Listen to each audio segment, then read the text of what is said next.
Change your heart, change your life, change the planet. Hi, Tim here. And I thought I would take this opportunity to be frank with you, or perhaps authentically Tim, because I'm having one of the most profound existential moments of my life. Existential. Can you be vegan and have an existential moment?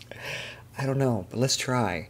The past 5 months of my life have been filled with some pretty intensely transformative experiences, resulting in me swimming in one of the, if not the deepest depressive episodes I've ever experienced. Off the charts depression. And this has been a great opportunity for me to really put my tools to the test, to walk my walk. I share videos with you about how to get into action and how to be engaged and how to transform yourself through movement and through breaking things down into small steps. And I've been really successful with that. My tools have not fallen apart. They've been there for me. And they've gotten me engaged, and they've gotten me up mountains on a regular basis, and they've gotten me to continue to read and research and to write and to create and share. But I can't deny that all of these actions have been taken in the midst of a world that feels like it is stopped. Even though I can see it moving, even though I'm watching cars drive by in the street and I can see the breeze blowing the leaves on the maple and plum trees. But the experience my body is creating for me is that time has stopped. It hasn't stopped for the outside world. It's just stopped for me. And this is one of the curious things about depression. So I'm going to play around in this space with you in this video and in future videos, rather than trying to engage in content that might be really interesting and might be really useful to you, but I just can't authentically get myself to share it without feeling like a fraud. So we're going to play in this space for a little bit, and I'm going to do my best to try to expand these thoughts, metaphors, experiences into something that you can grab onto and work with. I think a lot about the nature of existence, time, physics, perception, consciousness. I've done a great deal of reading on these topics, and that's one of the things that keeps drawing me in, because I think there's so much there that can benefit us here and now. And one of the things that I learned quite a while ago was that a gentleman named Kurt Gödel, who was one of Einstein's best friends, and what he realized was that the closer you get to a black hole, the more that time becomes irrelevant. You could say that time slows down, which is true, but really it's more about relevance. Time simply doesn't matter anymore and doesn't affect matter anymore. In fact, when you get right up to the event horizon of a black hole, which is the rim, the point of no return, at that point, time stops. Or again, it's just irrelevant. You're in an eternal present. The lines have converged to a point, and no future is possible, and no past is possible. There is an eternal present, an eternal now. So in a sense, a black hole is a compression of time into the present. And when one experiences a depression, which is often referred to as a black hole, because that's what it feels like, everything just gets sucked into this moment and time stops. Not out there, just in here. You simply can't move into a future anymore. It's not possible. Even if there is a future, you can't see it, you can't feel it, and you can't move towards it.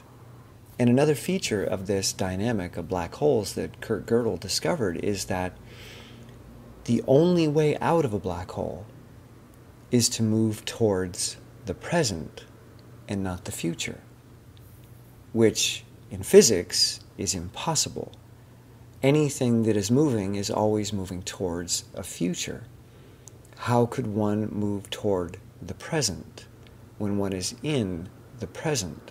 When you apply this to a depressive state, it actually starts to make sense. Depression, from my research, my understanding, and my practice and experience, is an extreme grounding. It's all about gravity. It's all about the massiveness of something that's happened in your life, or the accumulation of many things that have happened in your life. And they build and build and build until they have so much mass that they block out the light. Light cannot escape, like a black hole. And that gravity just pulls you down onto the ground, and you can't float up into the clouds. You can't float up into optimism. You can't float up into hope. You can't float up into different possible futures. You're stuck in the present. You're stuck here. You're stuck now. Even though the world is moving around you, it no longer feels like a world that you're actually in. So, when you move toward the present, what this means is that you step outside of, actually it's over here on the left, you step outside of your cognitive, narrative, linear processing module over here in the left prefrontal cortex. And you move into the body. You move into the current present firings, the current movement or moment in this state of being. Most animals cannot experience thoughts outside of time. Every thought they have is grounded in the now. But humans have this ability to simulate. We have this incredible simulation engine where we take the past, factor it into a simulation like you would in a computer, and then predict a likely future. And then we act as if that is the future, the one that's guaranteed, the one that is clearly going to happen. Or we predict what's happening in the present around us right now in places that we can't see, with people that we are not currently interacting with. So we run these simulated experiences all the time in our head, thousands of times a day, and none of it's real, but it feels real.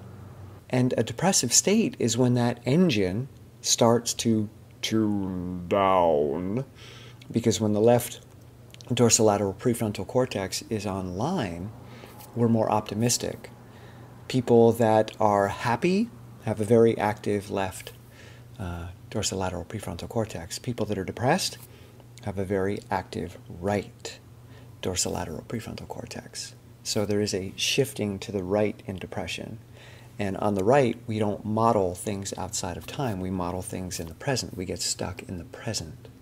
So therefore, when we're experiencing a deep, profound depression, and we've moved from the time simulator over towards the present experiencer, time stops.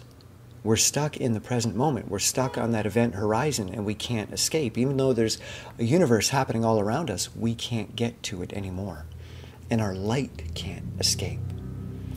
So we have to move towards the present, because that's the part of our brain right now that is dominating. So what that looks like for a human being stepping outside of the laws of physics is to make decisions, to take actions that are about this moment, with this body and the feelings that are currently present. So if I'm feeling like I have no value, if I'm feeling completely submissive to everything in the world, which is what's been happening lately, if I feel that I am not capable of doing anything competently or having no sense of self-efficacy, if I take all of that and I say, this is my moment, this is my now, and if I move towards it, I might be able to escape this black hole. But if I try to move towards a future, I can't see one. And that's really, really scary. And I think that's where depression becomes so dangerous for people, because they want to move towards a future. They see everybody around them moving towards a future, but whenever they try, they don't see a future. And therefore, what they're left with is a replacement for the future, which is that there must not be one. So, in a depressed state, the more you try to move towards a future, the more depressed you become. The only way out is to be here now, right now. And the right now is the one that's actually happening. A wrong now is believing that you should be different in this moment than how you currently are showing up, that you should feel different than how you're currently feeling, and that you should have a level of energy and a skill set and a belief system and a future that you don't currently possess, or at least that's not available to you or accessible to you. So that's a wrong now. I'm feeling all of this and it sucks, I don't like it.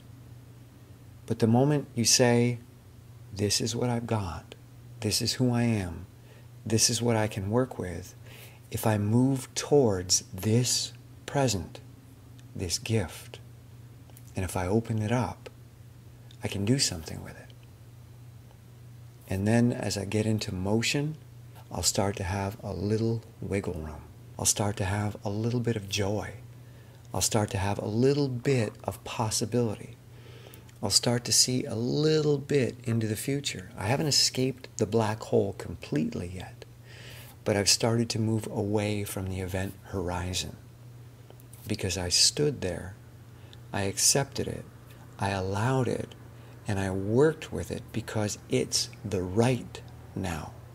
And if you can keep doing that, you can keep running up mountains every day, even in the midst of a depression that would have killed me 20 years ago. Now, I don't know how long this is going to last. This one's a real doozy, and it's full. It's every cell in my body. It's really hard to describe if you've never experienced anything like this, but it feels like you're not in the world. It feels like you're behind yourself, that you're not forward in your sensation or experience of yourself. You're in the back of each cell. And it's hard to move forward when you're in the back of each cell. None of your cells want to move forward, emotionally, mentally, physically. So it's about dropping down into the present, not trying to move forward, because there is no forward. There's just down, right here, right now. Look under your feet. What can you step on? Step on it. Push off from it. So I hope there's something that spoke to you in there. This is not an easy topic to talk about, and it's not an easy topic to listen to, but I'm going to play around here and see what shows up. And if you have comments or questions, leave them below. And if you want to support this work and what I'm doing in these explorations, come on over to Patreon. And yeah, it helps a lot, and I'm grateful. Thank you. Okay, I will see you soon. Bye.